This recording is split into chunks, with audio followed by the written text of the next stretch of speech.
Kita mulai dari beliau. Inilah perbedaan pendapat ulama karena dasar-dasar hadis yang mereka pakai. Saya jelaskan teman-teman. Kunutnya Imam Malik kunut. Mazhab Malikiyah kunut, tapi Imam Malik sendiri tidak merutinkan kunut. Pengikutnya yang merutinkan. Kunutnya beliau itu sebelum ruku diam. Ini kita harus paham. Jadi misal rakaat kedua baca An-Nas, minal jinnati wan nas, tidak langsung ruku, dia kunut. Kunutnya diam dalam hati. Jadi ada mungkin sekitar setengah menit atau 1 menit dia baca kunut dan panjang doanya. Kalau Imam Syafi'i kan setelah ruku. Kalau Imam Malik gurunya sebelum ruku. Oke? Imam Syafi'i Sami Allahu liman hamidah Rabbana walakal hamd. Allahumma hdina fi man hadait wa afina fi man afait. Tapi Imam Syafi'i juga tidak merutinkan. Pernah beliau lakukan, cuma pengikut-pengikutnya menjadikan ini kewajiban. Memang ada hadisnya di dalam riwayat Al-Hakim di Mustadraknya. Walaupun ikhwas sekalian yang dimuliakan Allah, hadis itu tidak sampai pada derajat sahih seperti itu. Nah, kemudian Imam Ahmad dan Imam Abu Hanifah dua-duanya tidak kunut. Itulah kenapa di Saudi Arabia tidak ada kunut. Ya. Karena memang Nabi SAW tidak pernah kunut kecuali kunutnya nazilah. Nazilah itu ketika ada kaum muslimin yang terzolimi di satu tempat, maka Rasulullah SAW menganjurkan untuk berkunut, dan bukan hanya subuh, zuhur juga, asar juga, maghrib juga, isya juga. Jadi ini yang dinamakan kunut nazilah. Ustadz, kalau ada orang yang bilang subhanallah, bolehkah? Perhatikan, kunut di madhab Syafi'iyah 2. Kalau kita baca panduannya madhab Syafi'iyah, 1 yang mewajibkan, 1 yang menyunahkan. Ada harus dipaham. Ada memang orang di masjidnya, mohon maaf, seperti saya biasa. Kalau di Jakarta, kalau saya mau ceramah di satu masjid, pasti saya didorong jadi imam. Biasanya pertanyaan pertama saya ke yang dorong saya jadi imam, di sini kunut atau tidak? Itu pertanyaan saya. Karena kalau saya tidak kunut di masjid yang rutin kunut dan memahami pendapat itu, maka teman-teman kita akan membuat prahara baru di situ. Lebih bagus kita sampaikan kunut Ustaz, karena dia kunut, saya kunut. Jadi saya kunut teman-teman.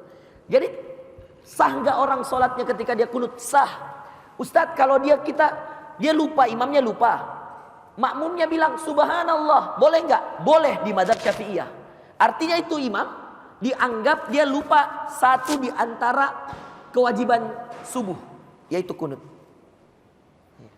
Cuman yang menjadi permasalahan, ketika orang kunut yang sudah rutin kunut ikut di belakangnya imam dan imamnya tidak kunut. Contoh aja umroh ki, di umroh teman-teman Mekah Madinah ada nggak kunut? Ada. Masa Anda mau kunut sendiri? Ini yang salah. Ketika kemudian Imam Masjidil Haram sudah Sami Allahu liman hamidah Rabbana walakal hamd, Allahu akbar, dia tidak diangkat tangannya. Ini yang membatalkan sholat. Paham? Tapi kalau imamnya kunut, saya tidak kunut Ustaz. Saya juga kalau di Jakarta Kak sholat, biasanya orang masjid-masjid kan banyak yang kunut. Kalau imamnya kunut, apa yang kita lakukan? Ikut kunut. Imam kan liutamma bihi. Kalau dia kunut kita kunut, kalau dia ruku kita ruku. Nah, yang menjadi bahaya teman-teman, ketika orang yang imam tidak kunut, baru orang yang kunut ini kunut, itu salah. Dia harus wajib mengikuti imam, gitu. Sebaliknya orang yang tidak kunut, ketika imamnya kunut harus kunut. Siapa yang mengasihkan contoh ini? Masya Allah, kebijaksanaan luar biasa. Ketika Imam Ahmad bin Hanbal menjadi makmum di belakangnya Imam Syafi'i, dan Imam Syafi'i kunut, Imam Ahmad ikut kunut. Bayangkan, sampai ada pendukungnya Imam Ahmad, jamaahnya, yang mengatakan, wahai imam, apa tidak salah tadi kamu kunut? Dia katakan, ada nggak orang yang lebih mengerti sunnah dari Syafi'i? Bayangkan, saling memuji. Imam Syafi'i juga ketika dia datang ke Baghdad yang mayoritas di situ madhabnya Abu Hanifah, Hanafiyah, Imam Syafi'i yang biasa kunut, tidak kunut. Jadi agama ini teman-teman sudah selesai dari dulu. Tidak usah makin berkelahi gara-gara kunut tidak kunut. Ada orang yang kunut, ada yang tidak kunut. Yang kunut kalau yang imamnya kunut, semua yang tidak kunut wajib kunut. Kalau imam yang ini tidak kunut, semua yang kunut tidak boleh kunut. Kapan misalkan, mohon maaf ini, langsung batal sholat. Misal, imamnya tidak kunut. Sami Allahu liman hamidah, Allahu Akbar. Kemudian makmumnya ini, dia Allahumma hadina fiman hadait. Batal sholat. Paham? Batal sholat. Ustaz, tapi kalau kebalikan, imam kunut. Allahumma hadina fiman hadait, wa'af. Kita ini tidak kunut, Ki. Ya kan? Kita tidak kunut, tidak mengangkat tangan, tidak apa-apa. Tidak mengangkat tangan, tidak apa-apa. Tapi tidak boleh Anda pas imam Allahumma hadina, Anda sujud duluan. Patotoai namanya. Enggak apa-apa. Karena angkat tangan kan sunnah. Angkat boleh, enggak boleh. Tapi yang penting Anda dengerin kunutnya. Ya. Dan katakan dalam hati amin. Karena itu kan doa Allahumma hdina fiman hadait yang ngajarkan Nabi. Rasulullah yang ngajar dalam sebuah kunut, tapi kunutnya yang dipakai kunut nazilah. Gitu. Paham ya? Nah, jadi permasalahan ini, jadi kalau ada tadi itu kita dapatkan begitu, memang biasa terjadi. Kalau imamnya tidak kunut di masjid yang sudah terbiasa kunut, maka makmumnya biasa bilang subhanallah, karena dia menganggap bahwa kunut adalah wajib bagi mereka yang mengikuti mazhab Syafi'iyah. Di Brunei saya, di Malaysia saya ceramah, setiap kali ada imam pasti kunut. Malaysia, Brunei, semua satu negara kunut. Itu karena mazhab Syafi'iyah. Ya harus kita mengerti. Jalan-jalan ke Malaysia supaya kita lihat itu mazhab Syafi'iyah. Ya. Jalan-jalan. Kalau mau lihat mazhabnya Imam Ahmad, jalan-jalan ke Mekah. Jalan-jalan ke Madinah. Makin luas kita melihat banyak orang, makin bijaksana kita menyikapi. As-sajadah sama. As-sajadah itu sunnah di hari Jumat. Tapi kalau ada orang tidak baca as-sajadah tidak apa-apa. Cuma yang menjadi permasalahan kalau imam sudah baca as-sajadah terus sujud tilawah, dia sujud. Terus kita bilang, enggak mau aja saya sujud deh. Enggak boleh. Kita harus ikut sujud. Jadi sujud tilawah sunnah. As-sajadah rakaat pertama, al-insan rakaat kedua. As-sajadah rakaat pertama, al-insan rakaat kedua. Jadi kalau ada orang imamnya sajadah sujud, maka kita sebagai seorang makmum harus sujud juga di situ. Oke? Kemudian sajadah apa lagi? Bapak tadi, Masya Allah Pak, saya ikut berduka cita Pak. Sebenarnya jangan bacakan Yasin, fokus kasih syahadat mestinya. Iya, karena satu kata la ilaha illallah itu melebihi semua yang lain gitu. Jadi teman-teman ini jadi pengalaman buat yang lain. Kalau ada non-muslim yang mungkin keluarganya sudah Islam, maka fokusnya mengajak sampai dia mengucapkan 2 kalimat syahadat. Boleh dengan la ilaha illallah, kalimat tauhid, atau asyhadu an la ilaha illallah wa asyhadu anna muhammadar rasulullah. Kenapa? Karena inilah rukun Islam pertama Pak, yang kemarin kita sempat bahas. Tidak ada gunanya sholat kalau tidak ada syahadat. Maka mengucapkan 2 kalimat syahadat penentu. Siapa yang kita ceritakan yang didatangi Rasulullah sebelum wafat? Siapa? Abu Thalib, pamannya. Ya. Nabi datang di kasurnya Pak, sudah mau meninggal. Ya. Nabi bilang, Ammi, pamanku, Qul la ilaha illallah atman lakal jannah. Katakan tidak ada Tuhan selain Allah, saya jamin surga bagimu. Di lobi, dibujuk. Tapi bersamaan dengan Nabi membujuk, ada juga Abu Jahal. Nah, dibujuk juga, kalau kamu ucapkan itu kamu tidak malu sama nenek-nenek moyang kita. Apa dia bilang orang-orang kalau orang tahu Abu Thalib meninggal dalam agamanya Muhammad. Wah, Nabi bujuk lagi. Ammi, katakan la ilaha illallah, saya jamin surga. Sampai Nabi siap jamin surga, siap pasang badan untuk pamannya Abu Thalib. Kenapa? Karena Nabi sangat sayang ini pamannya, karena pamannya selalu mendukung dakwah Nabi sejak dulu Bapak Ibu sekalian. Ya. Jadi Pak, Ya, boleh gak Ustadz saya mendoakan? Boleh Pak. Siapa tahu, mohon maaf ini Pak, siapa tahu dengan ketika dibacakan surah Yasin, waktu itu mungkin ada istri tak yang mengaji kan, siapa tahu dalam hatinya dia sudah mengucap, ya kita tidak tahu. Ya, doakan saja orang tua. Mudah-mudahan ya Allah, mudah-mudahan Engkau ampuni dosanya, ya. Tapi memang sudah berat, ya. Kalau belum pernah didengar mengucapkan langsung itu berat Pak, ya. Karena kunci masuk surga la ilaha illallah. Man kana akhiru kalamihi la ilaha illallah dakhalal jannah. Siapa yang ketika meninggal perkataannya la ilaha, artinya dia meninggal dalam keadaan Islam, insyaallah masuk surga semua kita. Yang membedakan kapan masuknya, ada orang dibakar dulu, ada yang tidak, dan seterusnya. Itu Pak ya. Boleh nggak didoakan? Boleh Pak. Ya boleh. Doakan aja.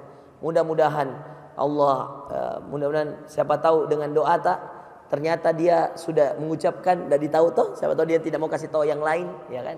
Makanya itu ada siapa tadi yang masih agama Protestan, adek tak? Kasih tahu adek tak? Bujuk pelan-pelan, tapi tidak boleh dipaksa. La ikraha fid din, tidak boleh dipaksa. Itulah hebatnya agama Islam. Tidak boleh kita misalkan ambil pedang, pisau, baru bilang masuk Islam, kalau tidak saya bunuh. Tidak boleh. Orang masuk Islam harus karena keterpanggilan. Makanya kalau ada orang mau kasih syahadat, atau biasa saya kasih syahadat orang, pertama kali pertanyaan saya, kita ini Pak masuk Islam terpaksa atau kesadaran? Kalau dia bilang masih terpaksa, siapa yang paksa? Bos saya di kantor. Saya bilang pulang, kasih tahu sama bosnya di kantor bahwa tidak boleh orang masuk Islam dalam keadaan dipaksa. Ayatnya la ikraha fid din, tidak boleh memaksa orang dalam agama. Ya Pak? Berapa kali saya tanya orang dia dipaksa, saya bilang pulang, saya tidak mau kasih syahadat. Karena dalam agama masuk Islam harus kesadaran, bukan keterpaksaan. Itulah indahnya ini Islam. Apa al-kafirun? Qul ya ayyuhal kafirun la a'budu ma ta'budun wala antum a'biduna ma a'bud wala ana a'budu ma abatum wala antum a'biduna ma a'bud. Apa ayat terakhirnya? Lakum dinukum, bagimu agamamu, bagiku agamaku. Jadi walaupun beda agama Pak, tetap sayangi adik tak, tetap jalin silaturahim, tapi tetap kita ajak dia untuk masuk ke dalam Islam. Ya. Dan terakhir, apa lagi pertanyaanmu?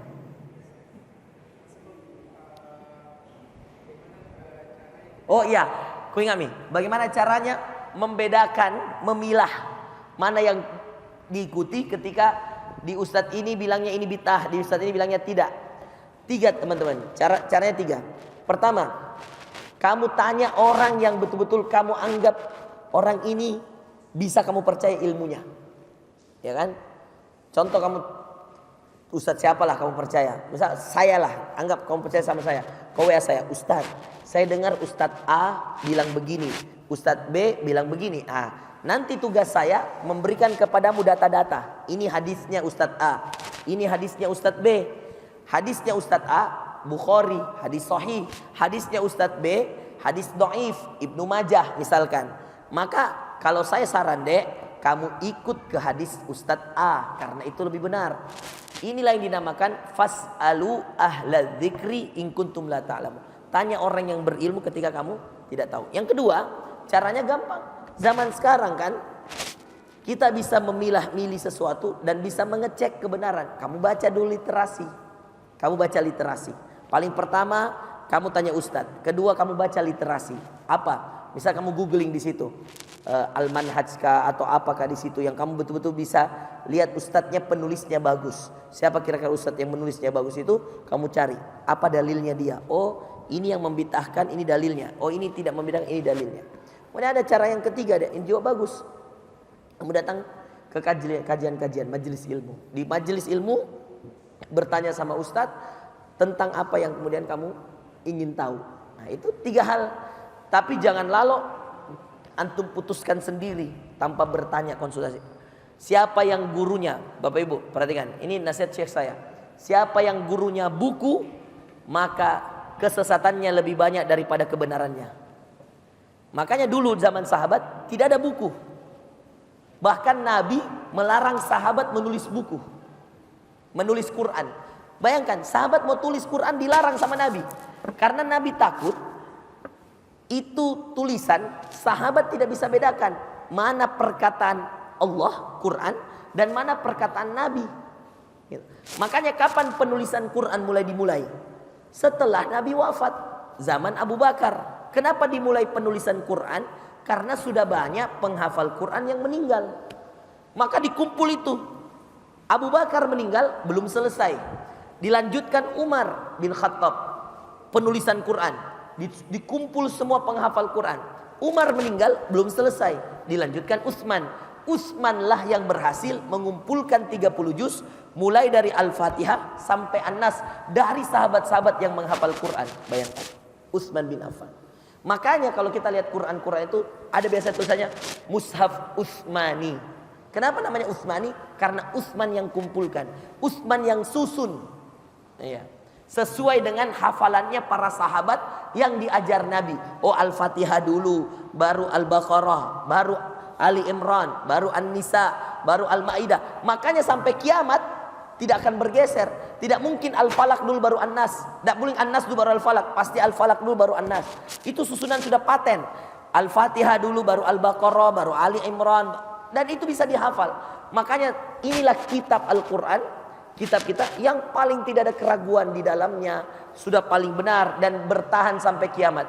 Nabi-nabi lain tidak, Bapak Ibu. Taurat itu meninggal Nabi Musa, diangkat kitabnya, berlaku hukumnya. Meninggal Nabi, tidak meninggal, Nabi Isa tidak meninggal. Nabi Isa diangkat ke atas, ke langit. Nabi Isa sudah tidak ada di bumi, berlaku hukum Injil. Injilnya sudah nggak ada. Jadi kalau ada Injil-Injil yang sekarang kita lihat, itu bukan Injil asli. Dan setelah Rasulullah datang dengan Al-Quran, sudah tidak berlaku hukum-hukum Taurat, sudah tidak berlaku hukum-hukum Injil. Zabur juga dari zaman Nabi Daud sudah tidak berlaku. Begitu ya Bapak Ibu sekalian. Semoga Allah Subhanahu wa taala membuat kita istiqamah di jalan Allah.